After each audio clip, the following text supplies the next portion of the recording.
14-yanvar Malayziya hukumati bilan Dunyo Uyg'ur qurultayining rahbari o'tirisidagi maxsus suhbatning boshlanishi Malayziyaning Uyg'urlar nazridagi ijobiy ta'sirini yana bir baldoq oshirdi. Dunyo Uyg'ur qurultayining to'liq havolasi bilan tashkillangan bu vakillar o'miga Dunyo Uyg'ur qurultayining ijroiya komitetining mudiri Umar Qanat, Amerika Uyg'ur birlashmasining raisi Ilshad Hasan va Dunyo Uyg'ur qurultayi diniy ishlar komitetining mudiri Turg'unjon Alovuddindan tashkil topgan edi.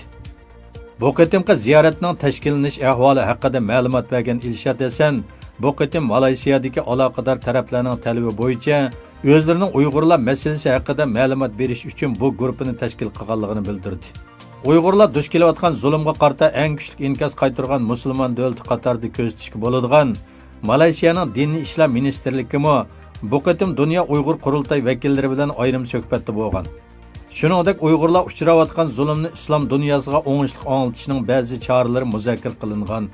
Suhbat jarayonida kelgusidagi qisman ishbirligi muzokara qilinish bilan birga, ular Uyg'urlarning zulmga uchrash haqidagi sonliq ma'lumotlar va dalil isbotlar bilan ta'minlashni alohida talab qilgan. Malayziya Sharqiy Janubiy Osiyodagi Xitoyning ta'siriga og'ir darajada uchrayotgan mamlakatlarning biri bo'lib, Malayziya bosh ministri Mahathir Harsa kishilarini Xitoyning bir balvoq bir yo'l qurilishining Malayziyani Xitoyga biqinli qilib qo'yishdan ogohlantirib kelmoqda ekan.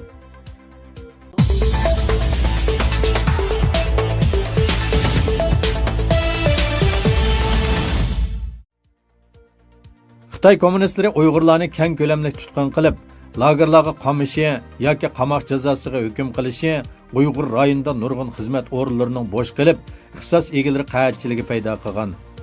Yerlik axborot vositalarining xabarlaridan oshkorlanishicha, bu yil yana Yakan, Yopurg'a, Jingnaisi, Qizilsuv oblasti, Ili oblasti qatorliq joylar orqa-orqadan xizmatchi qabul qilish e'loni chiqargan. Navbat Xitoy doiralari ichki o'lkalardan Xitoylarni yuqori maosh, yuqori farovonlik bilan yutkab kelib, bu bo'shliqni to'ldirmoqda ekan. Bu yil 1-yanvardan boshlab har qaysi yerlik hukumatlar Xitoy o'lkalaridan 13 mingdek ma'muriy xodim, saqchi, o'qituvchi qabul qilish e'loni chiqargan. Xitoy hukumati bu o'rinlarning lager ekanligini rad qilib, kasbiy texnika markazlari ekanligini ilgari sursimi, biroq uningda qanchalik odam kasbiy tarbiya ko'rayotganligi oshkorlanib boqmadi.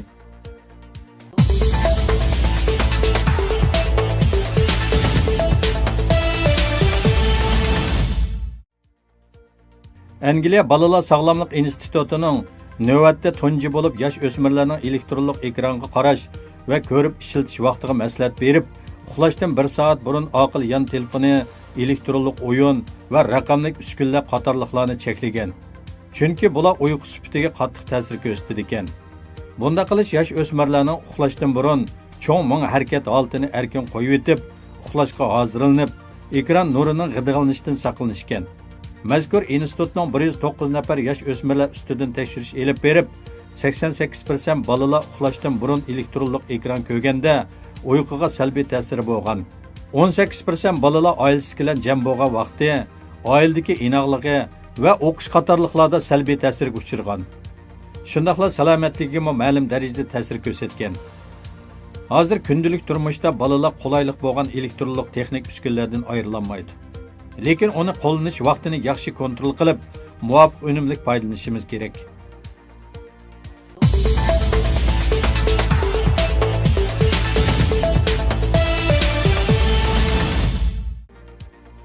Tadqiqotchi xodimlar ushqusiz aeroplanga senzor o'lchash apparati orqali terilg'i yerlarning namligi bilan dehqonchilik dorilarning miqdori qatorliq bir yurish statistikalik sonliq ma'lumotlar bilan ta'minlagan. Biroq energiya sarf bo'lishi bilan yuqori bo'lgan Washington universiteti tadqiqotchilari bu xil mikrotiplik senzor kashf qilgan hamda uni etiz eriqlarda uchib erkin harakat qiladigan asal harlarga o'rnatgan bo'lib, har xil muhit sonliq ma'lumotlar bilan ta'minlaydi ekan. Yana bir tarafdan biologiya tadqiqot supisi hozirlab, asal harlarining qanday harakat qiladiganligini, ularning hasharot o'ltirish dorilarining va havo klimatining o'zgarishiga qanday inkasda bo'lganligiga javob topmoq ekan. Shuning bilan birga asal harisining turishlik o'rnidan 80 metr atrofidagi joylarning sonliq ma'lumotlarini xotirlab, dehqonchilik ishlariga va mahsulotlarga ko'p foydasi bo'ladi ekan.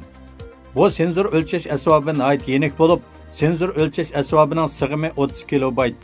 Asal harisiga hech qanday ta'sir ko'rsatmagan. Tadqiqot guruhisidagilar asbobga boshqa saplama o'rnatishni planlamoqda. Yana telekamera, sig'imi cho'ngaytirilgan senzur o'lchash asbobi qatorliqlar.